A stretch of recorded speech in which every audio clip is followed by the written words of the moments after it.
All right, so today we're going to take a deep dive into the Panasonic Lumix GH7. Ooh, fun. See if it really is the ultimate hybrid camera that this review claims. Yeah, for both photo and video, that's a pretty bold claim. Yeah, and like you always see with these new releases, there's a little bit of controversy, you Yeah, know? I see some controversy alerts sprinkled in. Yeah, exactly. Yeah. So we're going to try to unpack all that, and by the end of this, you should be able to decide for yourself, is the GH7 worth it? Right on, let's do it. Okay, so first up, everyone always wants to know about image quality. Of course, image quality is king. So this review is going crazy over this new 25.2 megapixel sensor. Oh, wow. It's a BSI CMOS sensor, and apparently it's just light years ahead of the GH6's image quality, especially in low light. Especially in low light, huh? Yeah, low light is where it shines. Okay, so tell me more about this BSI thing. What is that all about? Well, it stands for backside illuminated, Okay. and it's basically designed so that the sensor can capture, like, way more light. Ah, so better low light performance. Exactly. So, like, Ah. think if you're shooting, indoors or, like, nighttime stuff. Yeah, that makes sense. This is the sensor that you want. And I bet that also helps with dynamic range too, right? Oh, yeah. They said that's a big improvement as well. Yeah, being able to capture more detail in those highlights and shadows. That's huge. Yeah, so big win for the GH7 there. Nice. But here comes that first little controversy alert. I was wondering when those were going to pop up. So the GH7 has a micro four thirds sensor, Right. which is smaller than full frame sensors.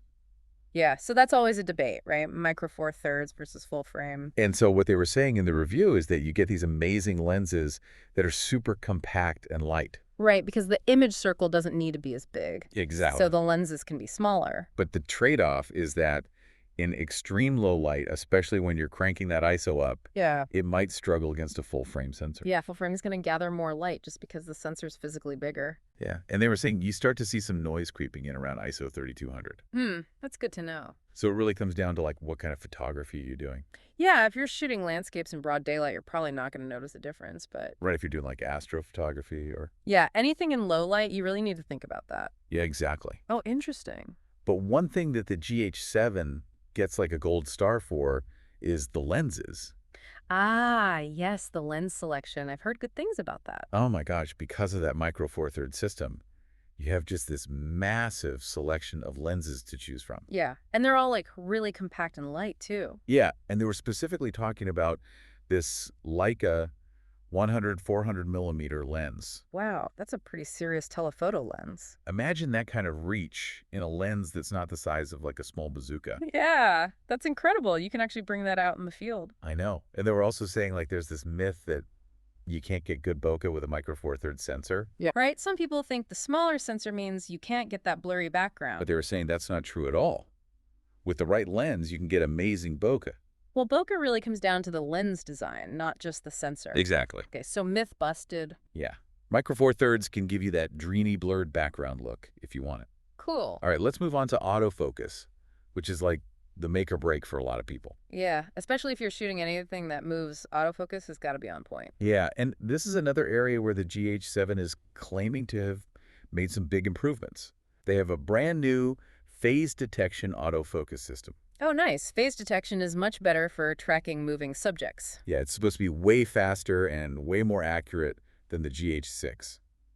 Okay, so how did it perform in the review? So they actually put it to the test by having kids run around playing soccer. Oh, wow. So like a real-world autofocus torture test. I know, and they said it nailed it. No kidding. And you can adjust the focus areas too, so you have even more control.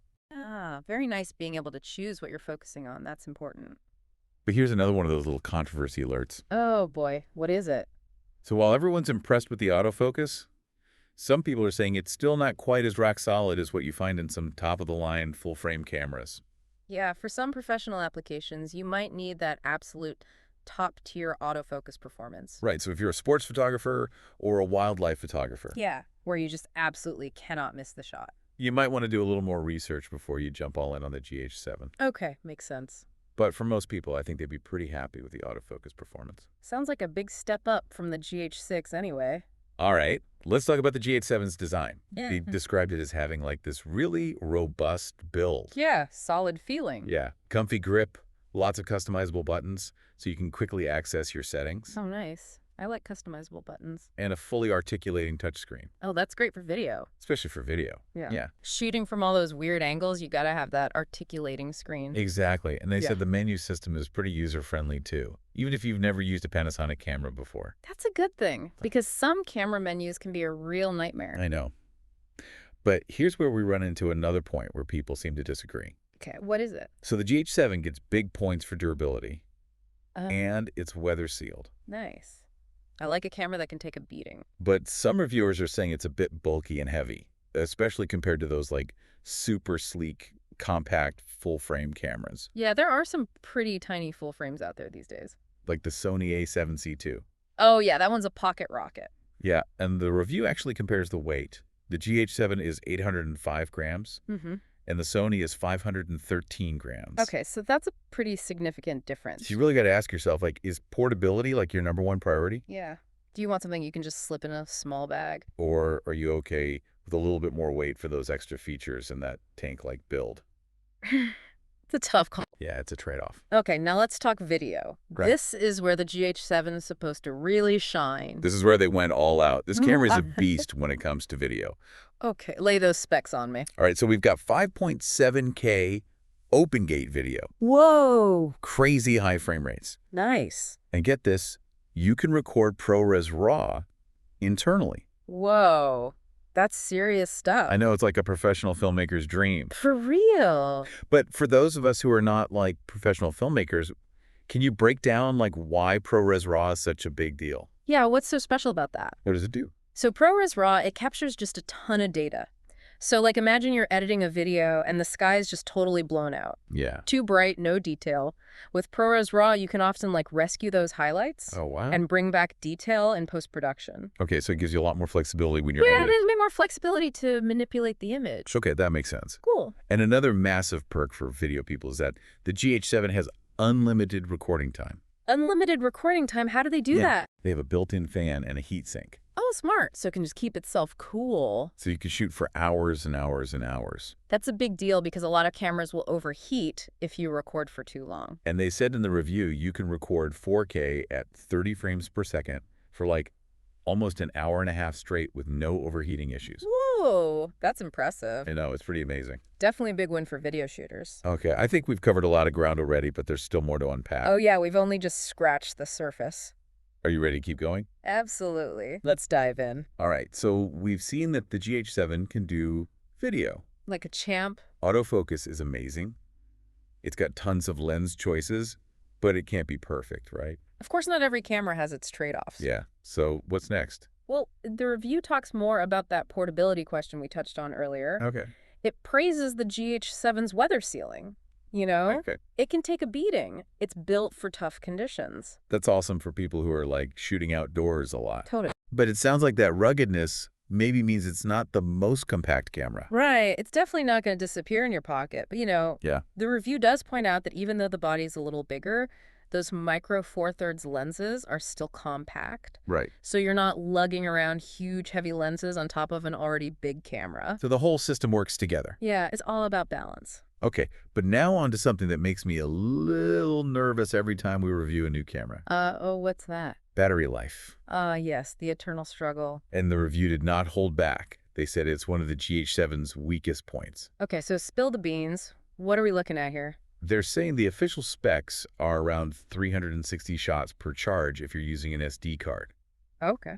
But real-world use, especially for video, is going to be way lower. Oh, no. And they give an example, right? Yeah, they said you get about an hour of video recording on a single battery. Oof, that's not great. So if you're shooting an event or something, you can need a lot of extra batteries. For sure. I mean, that could really disrupt your workflow. Yeah, and that brings us to another important point, the price.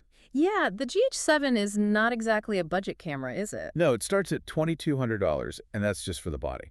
Okay, so that's a pretty penny. It is. But you are getting pro-level features, especially those video features. Yeah, video capabilities are pretty impressive. But the review does say that you could get a full-frame camera for around the same price. Oh, interesting. Like, what kind of full-frame camera are we talking about? They mentioned the Sony A7C II. Ah, yeah, that's a nice camera. Yeah, and it's smaller. Yeah, it's more compact. So it really comes down to what's more important to you, those GH7 video features. Yeah, or a full-frame sensor. Exactly. It's a tough choice. It really is. You got to weigh those pros and cons.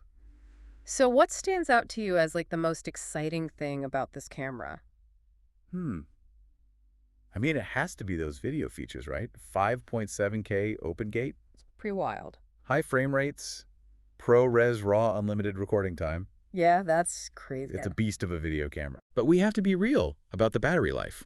For sure. That's definitely a downside. And size and weight might not be for everyone. Right. It depends what you're looking for in a camera. Okay, so listener, what are your thoughts? What excites you about this camera? What concerns you? Have we answered all your questions? Or is there more research you need to do?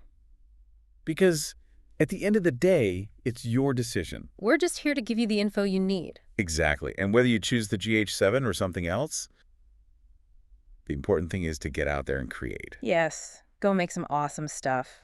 So thank you for joining us for this deep dive into the Panasonic Lumix GH7 We hope you learned something. and maybe even got inspired. Until next time. Happy shooting.